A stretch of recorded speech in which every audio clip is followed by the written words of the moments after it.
Sunday Sundarakanda రచన Shri సుందరదాసు MS Ramarao గారు. ట్రాక్పై గానం గానకళారత్న శ్రీ వెంపటి సత్యనారాయణ తెనాలి. వ్యాఖ్యానం విశ్లేషణ సహజ కవి డాక్టర్ అయినాల మల్లేశ్వరరావు తెనాలి.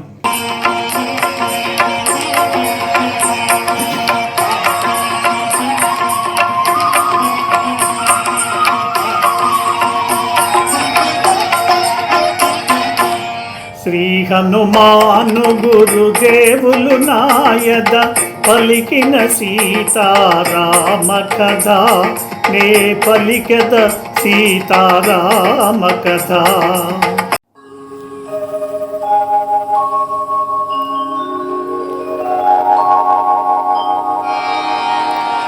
యమకుబేర వరుణ దేవేంద్రాదుల సర్వ సంపదల మించినది, విశ్వకర్మ తొలుత బ్రహ్మకిచ్చినది, బ్రహ్మవరమున కుబేరుడందినది.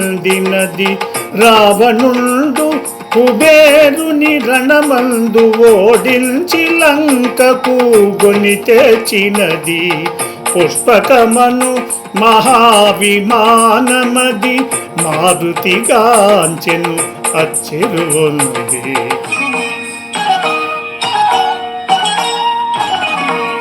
నేలను తాకగా నిలిచియుండునది, రావణ భవన మధ్యంబుననున్నది.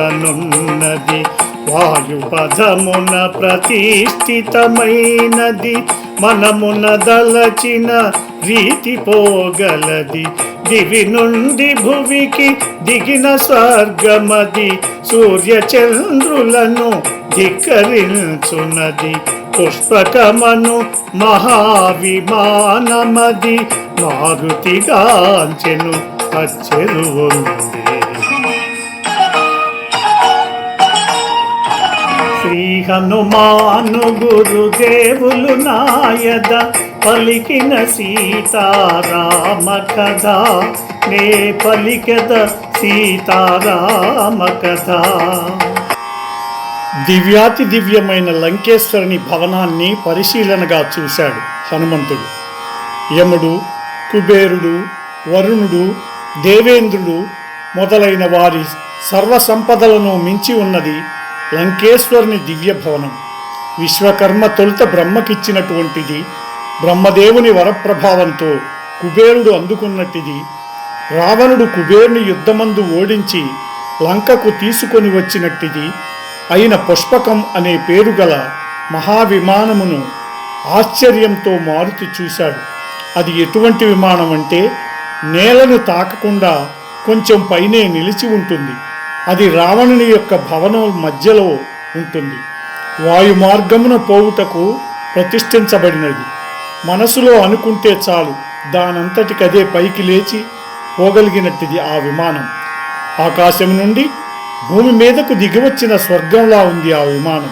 సూర్యచంద్రులను ధిక్కరించగలిగిన శక్తివంతమైన విమానం అది. పుష్పకమను పేరుతో విరాజిల్లుచున్నది. అట్టి విమానాన్ని అత్యంత ఆశ్చర్యంగా చూశాడు మారుతి.